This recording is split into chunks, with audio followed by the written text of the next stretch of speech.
അസ്സലാമു അലൈക്കും dear friends. ഇന്നത്തെ നമ്മുടെ സ്പെഷ്യൽ നിങ്ങൾ ആരും ഇതുവരെയും ട്രൈ ചെയ്ത് നോക്കിയിട്ടില്ലാത്ത ഒരു അടിപൊളി വെറൈറ്റി റെസിപ്പിയാണ്. നമ്മുടെ ഈ വീഡിയോ കണ്ടുകൊണ്ടിരിക്കുന്ന സമയത്ത് നിങ്ങൾക്ക് ഇഷ്ടപ്പെടുകയാണെങ്കിൽ ഒന്ന് ലൈക്ക് ചെയ്തേക്കണേ. അതുപോലെ തന്നെ നമ്മുടെ ഈ ചാനൽ ആദ്യമായിട്ട് കാണുന്നവരും ഇതുവരെയും സബ്സ്ക്രൈബ് ചെയ്യാത്തവരും പ്ലീസ് ഒന്ന് സബ്സ്ക്രൈബ് ചെയ്തേക്കണേ. ഞാനിടുന്ന വീഡിയോസ് ഉടനടി കിട്ടുന്നതിനായി സബ്സ്ക്രൈബ് ബട്ടന്റെ തൊട്ടടുത്ത് കാണുന്ന ബെല്ലൈക്കൺ കൂടി ക്ലിക്ക് ചെയ്തിട്ട് ഓൾ എന്ന ഓപ്ഷൻ എനേബിൾ ചെയ്യാനും മറക്കല്ലേ. ആദ്യം തന്നെ ഇതിനായിട്ട് ചൂടായി കിടക്കുന്ന ഒരു പാനിലേക്ക് 4 ടേബിൾ സ്പൂൺ നെയ്യ് ഒഴിച്ചു കൊടുക്കുക. അപ്പോൾ നിങ്ങൾക്ക് നെയ്യിന്റെ ടേസ്റ്റ് ഇഷ്ടമല്ല എന്നുണ്ടെങ്കിൽ 2 ടേബിൾ സ്പൂൺ എണ്ണയും 2 ടേബിൾ സ്പൂൺ നെയ്യ് അങ്ങനെ വേണമെന്നുണ്ടെങ്കിലും എടുക്കാവുന്നതാണ്. നെയ്യ് കുറച്ചെങ്കിലും വേണം, എന്നാൽ മാത്രമേ ഇത് നല്ല ടേസ്റ്റ് ഉണ്ടാവുള്ളൂ. നെയ്യൊന്ന് ചൂടാവണം. അപ്പോൾ നെയ്യ് ചൂടായിട്ടുണ്ട്. ഇതിലേക്ക് നമ്മൾ ചേർത്ത് കൊടുക്കുന്നത് ഒരു ബണ്ണാണ്. സാധാരണ ബണ്ണാണ്, ബട്ടർ ബണ്ണൊന്നുമല്ല. അപ്പോൾ ബണ്ണൊന്ന് മൊരിഞ്ഞ് കിട്ടണം. ഒരു വശം ഒന്ന് മൊരിഞ്ഞ് വരുന്ന സമയത്ത് തിരിച്ചിട്ട് കൊടുക്കുക. അപ്പോൾ 2 വശവും തിരിച്ചു മറിച്ചു വിട്ടിട്ട് നല്ലൊരു ബ്രൗൺ കളർ ആകുന്നത് വരെ ഒന്ന് മൊരിയിച്ചെടുക്കുക. അപ്പോൾ തിരിച്ചു മറിച്ചു വിട്ട് ഇതുപോലെ നല്ലോണം ഗോൾഡൻ ബ്രൗൺ നിറം ആവുന്നത് വരെ മൊരിയിച്ചെടുക്കുക. എല്ലാ വശവും ഒന്ന് മൊരിയിച്ചെടുക്കുക. നിങ്ങൾക്ക് ഈ പന്ന് വേണമെന്നുണ്ടെങ്കിൽ നമുക്ക് ചെറിയ കഷ്ണങ്ങളായിട്ട് മുറിച്ചിട്ട് അങ്ങനെ വേണമെന്നുണ്ടെങ്കിൽ നെയ്യിലിട്ടിട്ട് നമുക്ക് വേണമെന്നുണ്ടെങ്കിൽ വറുത്തെടുക്കാം. പക്ഷേ എണ്ണ നല്ലോണം കുടിക്കും. ഇങ്ങനെ ആകുമ്പോൾ എണ്ണ കുടിക്കുകയില്ല, നല്ലോണം മൊരിഞ്ഞ് കിട്ടുകയും ചെയ്യും. പിന്നെ നിങ്ങൾ ചെറിയ ബണ്ണൊക്കെ ആണെന്നുണ്ടെങ്കിൽ 2 എടുക്കുക. ഇത് അത്യാവശ്യം വലിപ്പമുള്ള ഒരു ബണ്ണാണ് എടുത്തിട്ടുള്ളത്, അതുകൊണ്ടാണ് ഒരെണ്ണം എടുത്തിട്ടുള്ളത്. അപ്പോൾ 2 വശവും നല്ലോണം മൊരിഞ്ഞ് വന്നിട്ടുണ്ട്. ആ സൈഡൊക്കെ നല്ലോണം ഒരു ഗോൾഡൻ ബ്രൗൺ നിറം ആയിട്ടുണ്ട്. ഇനി നമുക്ക് ഈ നെയ്യിൽ നിന്ന് ബണ്ണങ്ങ് എടുത്ത് മാറ്റാം. ഈ നെയ്യ് ഇവിടെ ഇരിക്കട്ടെ.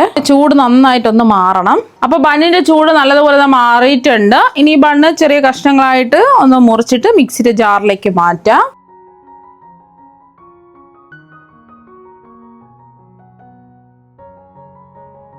മുറിച്ച ബണ്ണ് മിക്സിയുടെ ജാറിലേക്ക് മാറ്റിയിട്ടുണ്ട്.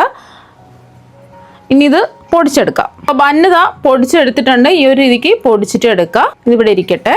അപ്പോൾ ബണ്ണൊന്ന് മൊരിയിച്ചെടുത്തിട്ട് ബാക്കി വന്ന നെയ്യ് ഒന്ന് ചൂടാക്കി എടുക്കുക. അപ്പോൾ നെയ്യ് ഒന്നുകൂടി ചൂടാക്കി എടുത്തിട്ടുണ്ട്. ഇതിലേക്ക് നമ്മൾ ചേർത്ത് കൊടുക്കുന്നത് 1/2 കപ്പ് കടലമാവാണ്. കടലമാവ് അരിച്ചിട്ട് വേണം എടുക്കാൻ വേണ്ടിയിട്ട്. നമ്മൾ കടയിൽ നിന്ന് വാങ്ങുന്ന കടലമാവ് അരിക്കാതെ എടുക്കുകയാണെന്നുണ്ടെങ്കിൽ ചെറിയ ചെറിയ കട്ടകൾ പോലെ കിടക്കും. അപ്പോൾ അതുകൊണ്ട് ഒന്ന് അരിച്ചിട്ട് ചേർത്ത് കൊടുക്കുക. ഗ്ലാസിന്റെ അളവിലാണെന്നുണ്ടെങ്കിൽ 1/2 ഗ്ലാസ് കടലമാവ് എടുക്കുക.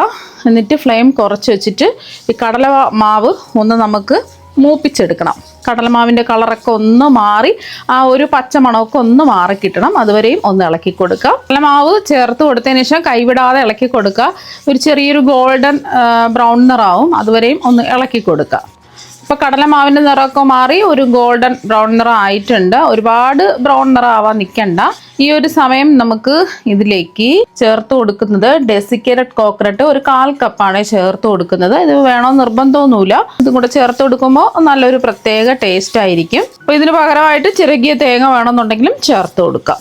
എന്നിട്ട് കുറച്ച് സമയം ഒന്ന് ഇളക്കി കൊടുക്കുക. 1 മിനിറ്റ് ഒന്ന് ഇളക്കി കൊടുക്കുക. ഡെസിക്കേറ്റഡ് കോക്കനട്ട് ആയതുകൊണ്ട് ഒരു 30 സെക്കൻഡൊക്കെ ഒന്ന് ഇളക്കി കൊടുത്താൽ മതിയാവും. സാധാരണ ചിരകിയെടുത്ത തേങ്ങയാണെന്നുണ്ടെങ്കിൽ 1 മിനിറ്റ് ഒന്ന് ഇളക്കി കൊടുക്കുക. ആ വെള്ളത്തിൻ്റെ നനവൊക്കെ ഒന്ന് മാറി കിട്ടണം.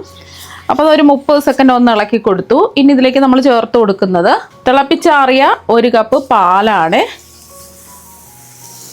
എന്നിട്ട് കൈവിടാതെ ഇളക്കി കൊടുക്കാം. പെട്ടെന്ന് തന്നെ കുറുകി റെഡിയായി കിട്ടും.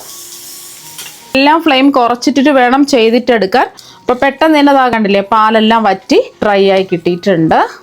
ഇനി ഇതിലേക്ക് ഈ ഒരു സമയം നമ്മൾ ചേർത്ത് കൊടുക്കുന്നത് നമ്മൾ ബണ്ണ് പൊടിച്ച് വെച്ചില്ലേ, അതങ്ങ് ചേർത്ത് കൊടുക്കാം.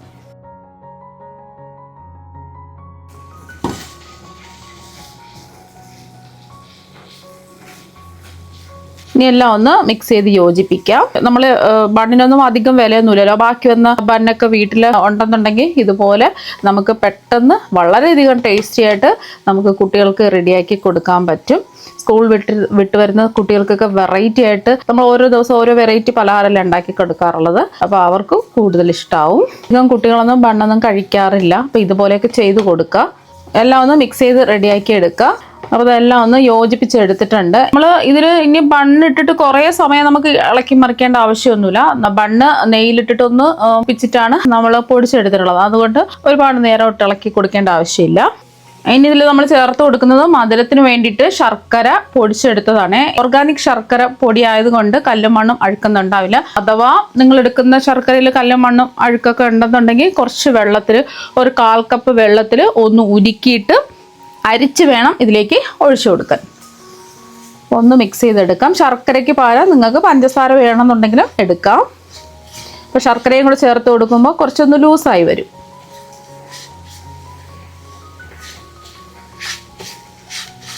അപ്പോൾ അതെല്ലാം ഒന്ന് മിക്സ് ചെയ്ത് യോജിപ്പിച്ചെടുത്തു. ഇനി ഇതിലേക്ക് നമ്മൾ ചേർത്ത് കൊടുക്കുന്നത് ഒരു 1/4 ടീസ്പൂൺ ഏലക്കപ്പൊടിയാണ്. ഏലക്കയുടെ ആ തൊണ്ടൊക്കെ മാറ്റിയിട്ട് അതിൻ്റെ സീഡ് മാത്രം എടുത്ത് ഒന്ന് ഇടികല്ല് വെച്ചിട്ട് ചതച്ചെടുത്തതാണ്. അല്ലാന്നുണ്ടെങ്കിൽ പഞ്ചസാരയും കൂട്ടി ചേർത്ത് ഏലക്കപ്പൊടിയാണെന്നുണ്ടെങ്കിൽ 1 ടീസ്പൂൺ ചേർത്ത് കൊടുക്കുക. പിന്നെ ഇതിലേക്ക് ചേർത്ത് കൊടുക്കുന്നത് 1 ടീസ്പൂൺ ചുക്കുപൊടിയാണ്. അത് വേണം നിർബന്ധമൊന്നുമില്ല, ചേർക്കുമ്പോൾ നല്ലൊരു പ്രത്യേക ടേസ്റ്റ് ആയിരിക്കും, അതുകൊണ്ടാണ് ചേർത്ത് കൊടുത്തിട്ടുള്ളത്. ഒന്ന് മിക്സ് ചെയ്ത് യോജിപ്പിക്കാം.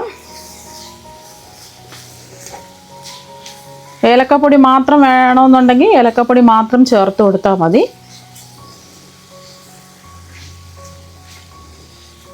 അപ്പോൾ അതെല്ലാം ഒന്ന് മിക്സ് ചെയ്ത് യോജിപ്പിച്ചു. ഇനി ഇതിലേക്ക് നമ്മൾ ചേർത്ത് കൊടുക്കുന്നത് 1 ടേബിൾ സ്പൂൺ കശുവണ്ടി പരിപ്പ് ഇടികല്ല് വെച്ചിട്ട് ഒന്ന് ഇടിച്ച് കുത്തി പൊട്ടിച്ചെടുത്തതാണ്. അപ്പോൾ മിക്സിയുടെ ജാറിലിട്ടിട്ട് വേണമെങ്കിൽ ജസ്റ്റ് ഒന്ന് പൊടിച്ചെടുത്താൽ മതി. ഒരുപാട് പൊടിയേണ്ട, ചെറുതായിട്ട് ജസ്റ്റ് ഒന്ന് പൊടിച്ചെടുത്താൽ മതി. ഇതിന് പകരമായിട്ട് നിങ്ങൾക്ക് ബദാം ചേർക്കാം, പിസ്ത ചേർക്കാം, മുന്തിരി ഒക്കെ ചേർത്ത് കൊടുക്കാം, നിലക്കടല ചേർക്കാം. നിങ്ങൾക്ക് ഏതാണോ ഇഷ്ടമുള്ളത് അല്ലെങ്കിൽ കയ്യിലുള്ളത് അതൊക്കെ ചേർത്ത് കൊടുക്കാവുന്നതാണ്. പിന്നെ നിങ്ങൾക്ക് നമ്മൾ വണ്ണൊക്കെ മൊരിച്ചെടുത്തിട്ട് ബാക്കി നെയ്യിൽ നമ്മൾ കടലമാവ് ഇടുന്നതിന് മുമ്പായിട്ട് കശുവണ്ടി പരിപ്പും മുന്തിരി വേണമെന്നുണ്ടെങ്കിൽ മൂപ്പിച്ച് വെച്ചിട്ട് ലാസ്റ്റിൽ അത് ഉണക്കമുന്തിരി മൂപ്പിച്ചതും കശുവണ്ടി മൂപ്പിച്ചതും ഒക്കെ ചേർത്ത് കൊടുത്താലും മതി. ഇപ്പം ഞാനിങ്ങനെയാണ് ചെയ്യുന്നത്. എല്ലാം ഒന്ന് യോജിപ്പിച്ചെടുത്താൽ മതി. ഇവിടെ സംഭവം റെഡി ആയിട്ടുണ്ട്. പെട്ടെന്ന് നമുക്ക് റെഡിയാക്കി എടുക്കാം.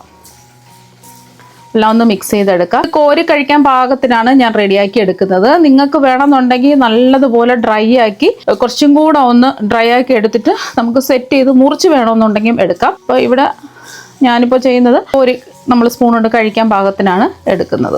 നല്ല അടിപൊളി ടേസ്റ്റാണ്. പിന്നെ നിങ്ങൾക്ക് ഇത് മുറിച്ചെടുക്കാൻ പാകത്തിന് വേണമെന്നുണ്ടെങ്കിൽ കുറച്ചും കൂടെ സമയം ഒന്ന് ഡ്രൈ ആക്കി എടുക്കുക. പാനിൽ നിന്നൊക്കെ വിട്ട് വരുന്നവരെ ഒന്ന് ഡ്രൈ ആക്കി ഇളക്കി കൊടുക്കുക. എന്നാൽ മാത്രമേ കട്ട് ചെയ്തെടുക്കാൻ പറ്റുള്ളൂ. ഞാൻ ഈ ഒരു പരുവത്തിനാണ് എടുക്കുന്നത്. അപ്പോൾ വീട്ടിലെ ബണ്ണൊക്കെ വെറുതെ ഇരിക്കുന്ന സമയത്ത് ഇതുപോലെ ഒരു പ്രാവശ്യം ഒന്ന് തയ്യാറാക്കി നോക്കുക. തീർച്ചയായും അടിപൊളി ടേസ്റ്റാണ് കഴിക്കാൻ വേണ്ടിയിട്ട്. കുട്ടികൾക്ക് എന്തായാലും ഒരുപാട് ഇഷ്ടമാകും. ഇത് ഇങ്ങനെയും കഴിക്കാം, സെറ്റ് ചെയ്തിട്ട് കട്ട് ചെയ്തും കഴിക്കാം, ലഡു ആയിട്ട് ഉരുട്ടിയും കഴിക്കാവുന്നതാണ്. ഇത് ചൂടൊക്കെ മാറിക്കഴിഞ്ഞിട്ട് ഒന്ന് ഉരുട്ടിയെടുത്താൽ മതി. കുറച്ച് മിക്സ് എടുത്തതിന് ശേഷം ഇതുപോലെ ഒന്ന് ഉരുട്ടിയെടുക്കുക. അപ്പോൾ ഇതുപോലെ ഒന്ന് ഉരുട്ടിയെടുക്കുക. ഇങ്ങനെ വേണമെന്നുണ്ടെങ്കിൽ ഇങ്ങനെയും ചെയ്യാം. അപ്പോൾ നിങ്ങൾ എന്തായാലും ഈ ബന്നി വെച്ചിട്ട് ഇതുപോലെ ഒരു പ്രാവശ്യം ഒന്ന് ട്രൈ ചെയ്ത് നോക്കുക. തീർച്ചയായും നിങ്ങൾക്ക് എല്ലാവർക്കും ഒരുപാട് ഇഷ്ടമാകും. അപ്പോൾ നമുക്ക് മറ്റൊരു വെറൈറ്റി വീഡിയോ ആയിട്ട് വീണ്ടും കാണാം. താങ്ക്